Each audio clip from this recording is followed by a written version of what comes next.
জানেন কি, স্বয়ং দেবাদিদেব মহাদেব কৈলাস ছেড়ে পৃথিবীতে এসেছেন শুধু এক শিশুকে দেখার জন্য। কিন্তু সেই শিশুর মা মহাদেবকে দরজার বাইরে থেকেই তাড়িয়ে দিচ্ছেন। কে সেই শিশু, আর কেনই বা মা যশোদা স্বয়ং মহাদেবকে চিনতে পারলেন না? গল্পের শুরু তখন যখন ভগবান বিষ্ণু মর্তে শ্রীকৃষ্ণ রূপে অবতার নিলেন। সারা বিশ্ব যখন নন্দলালের আগমনে উৎসবে মেতেছে, তখন কৈলাসে বসে মহাদেব কি আর স্থির থাকতে পারেন? তার আরাধ্য প্রভু এখন গোকুলের শিশু রূপে লীলা করছেন। মহাদেব ভাবলেন, আমি এক্ষুনি যাব আমার প্রভুকে দর্শন করতে।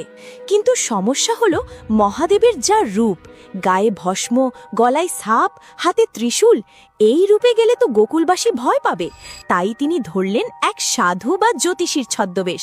তিনি গোপীদের মাধ্যমে মা যশোদার কাছে খবর পাঠালেন যে একজন বড় ভবিষ্যৎ বক্তা এসেছেন, যিনি নন্দবাবার সন্তানের ভবিষ্যৎ বলতে পারেন। জটাধারী এক বাবাজির বেশে তিনি এসে দাঁড়ালেন নন্দবাবার দুয়ারে। সাধু বেশে মহাদেব ডাক দিলেন, অলোক নিরঞ্জন ভিক্ষাম দেহি মা।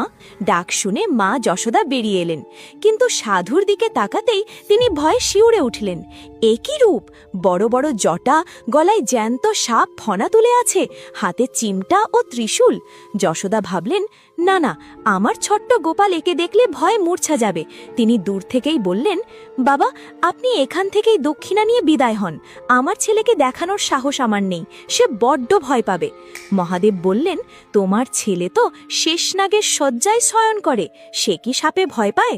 কিন্তু যশোদা এই কথা বুঝতে না পেরে তাকে চলে যেতে বললেন।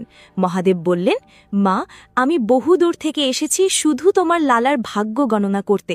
একবার শুধু তার মুখখানা দেখাও, আমি কিচ্ছু চাই না। কিন্তু যশোদা অনড়, তিনি কিছুতেই ওই জটাধারী সাধুকে ভেতরে ঢুকতে দিলেন না।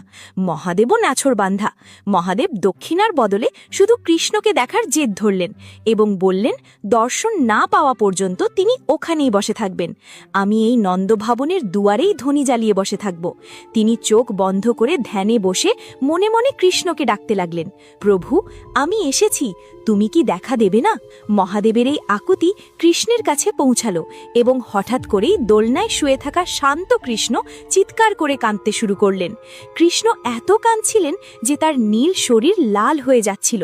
গোপীরা পরামর্শ দিল যে, ও মা যশোদা, বাইরের ওই সাধুকে দিয়ে নজর নামানো যেতে পারে। যশোদা রাজি হলেন। গোপীরা মহাদেবকে ভেতরে যেতে বললেন। মহাদেব শর্ত দিলেন যে তিনি ভেতরে যাবেন না, কৃষ্ণকে বাইরে আনতে হবে।